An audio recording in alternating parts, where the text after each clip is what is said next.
Hello guys, welcome back to another video. In this video, I'm going to be showing you guys how I caught this trade. This was the one to 6.5, 6.69, sorry. So was the one to 6.69 RR trade I took. So I'm going to be showing exactly how I took it.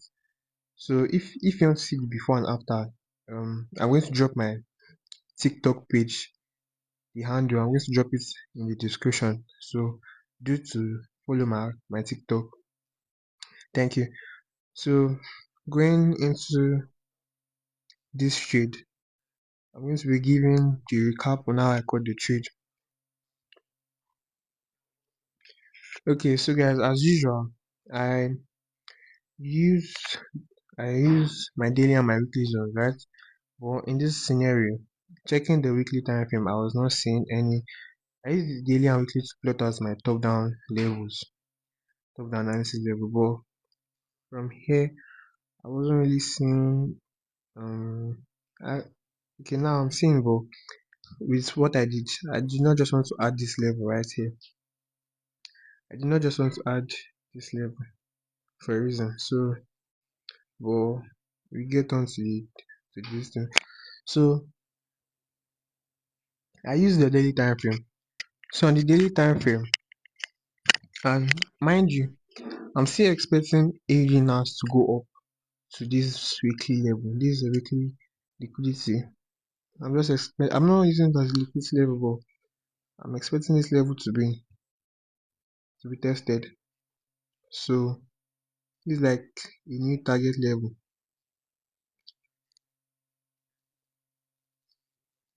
That's like a new target level here.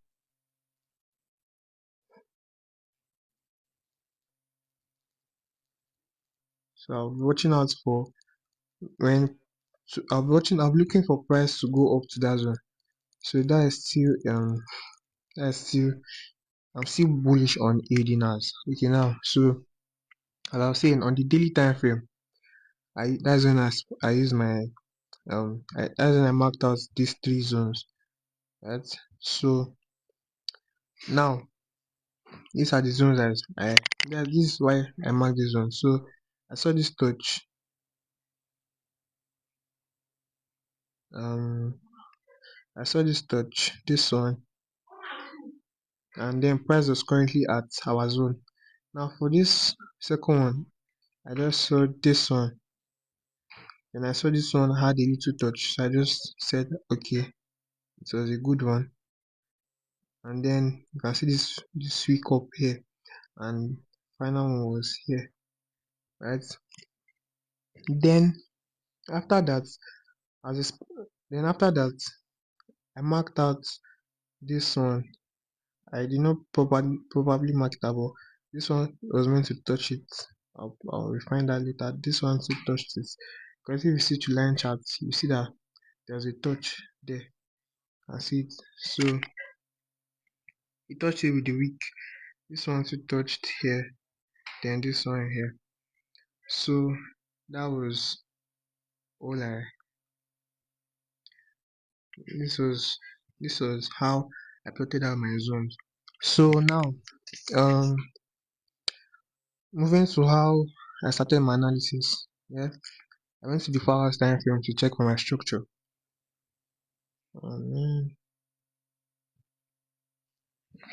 Okay, so I went to the 1 hour and 4 hours time frame to check for my structure, and at this at that time when I was seeing this trade, price was currently at this this price was currently at that zone, exactly at that zone. So now, from my point of view, what I said was, since we are bullish, right? Because we broke a key level upwards, we tested that key level, continue going up, if they pull back, then a break of structure, and now price is currently at another key level. So number one, since we are bullish, I'm expecting it to go up. Now, the only scenario when this guy is going to come down is when it breaks below here, forming a change of character. But even if it breaks below here, there is also another block here. I can also be looking for buys. But I knew that this zone was going to work out, so I was waiting for a pullback and then a pushback up. All these things I'm saying, the before pictures on my TikTok. Don't forget to check it out. Now I used the most recent one, and this was the break of structure here. Now I had this break of structure here. Don't mind how I put out. Okay, so that's the break of structure there. Now, since this bullish candle swept out this low, that was what made me know that this particular um this particular um break of structure was going to work out for me. Now, since this particular guy swept out this low before going up, right?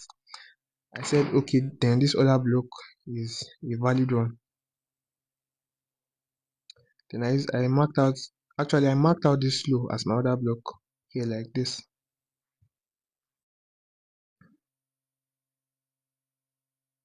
right? I marked out that low as my other block. So that is how I found my structure and my POI.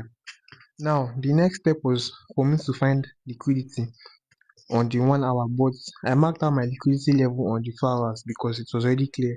So there was no reason for me to go on 1 hour and mark it out because it will still be the same level on the 1 hour. And my liquidity level was this area right here. So this one here.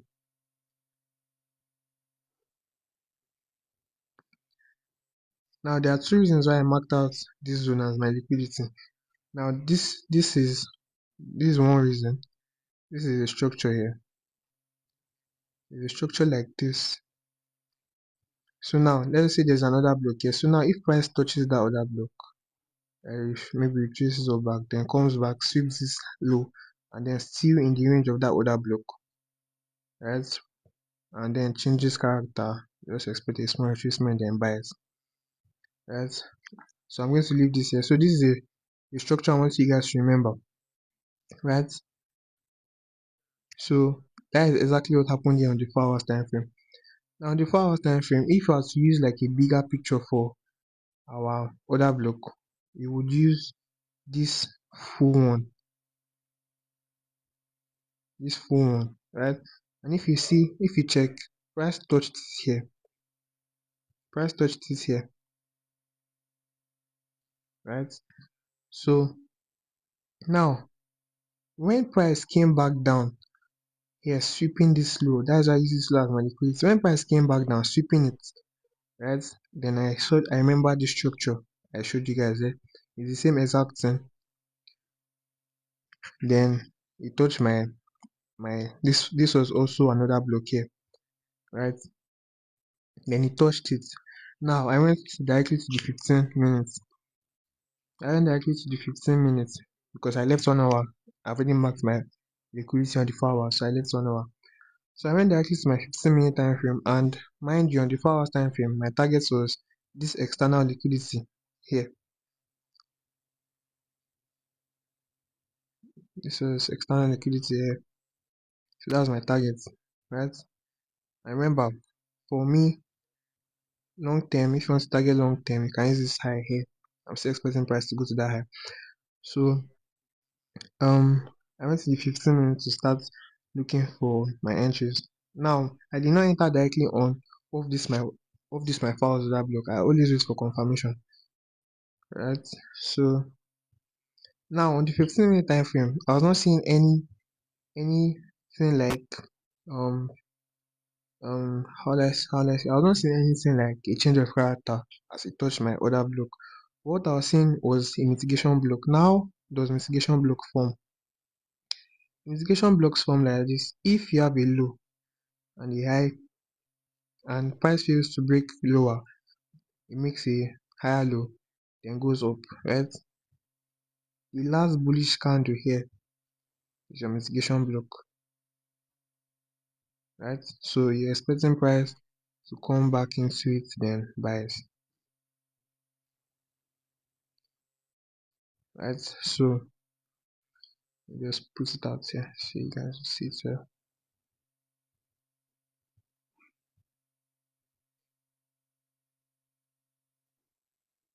last one here.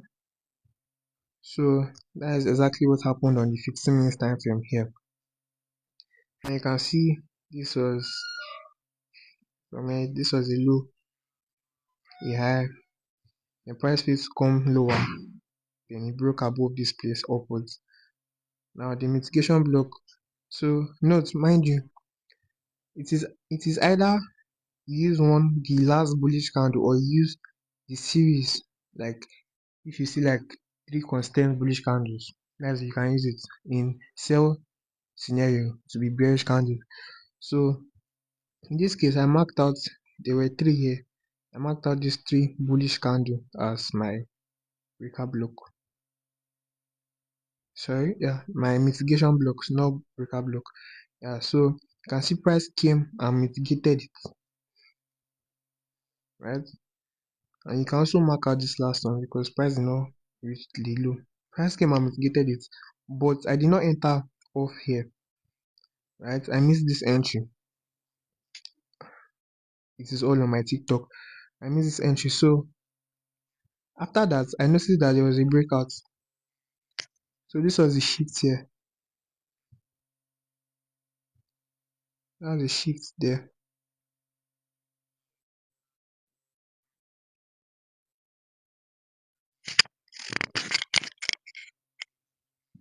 Guys, then after that, I noticed that there was a breakout here, right? So if you guys want to, if you guys want me to do a quick video um on structure, I'll do a separate video on that one. Then I'll do a video on liquidity, and I'll do a video on how you mark out your zones. Just drop it in the comments. Because there are times that we can mark out breakout structures. You might think it's a valid breakout structure, but it's not a valid one. So if you want me to drop a video on that, do well to tell me in the comment section. So back to the video. I saw a breakout there, and after that breakout, there was another block. Yeah, there's this other block here, right? So now back to this structure that I showed you guys here, right? So after you have your breakout structure, there was another block here, right? Remember what I told you? There's another block here. So after price mitigated this one using this low as liquidity, price came back to it, right? Then shift here, then pull back into maybe another block and FVG, and start buying, right? That is exactly what I did here. Now looking closely, this was the liquidity area there, and that was my sweep. Then this was my change, because this high here, this is a high, this was my change, that's my shift in structure there. And then I entered from this other block that was here, and I put my TP at the high. So I entered there, stop loss was just at that low, entry was there, and my TP was at this high. So you can see that is where price is my TP. So if I was still out, but I've closed now. If I was to hold more, I'll hold till here. I hold till that zone. That is about 1 to 26 RR. So yeah, this is the trade right here. Right. I'll see you guys on the next one. Remember, if you have any questions at all, just drop it in the comments. I will answer it almost immediately. Right. So don't forget to like my video, share it, and subscribe. I'll see you on the next one.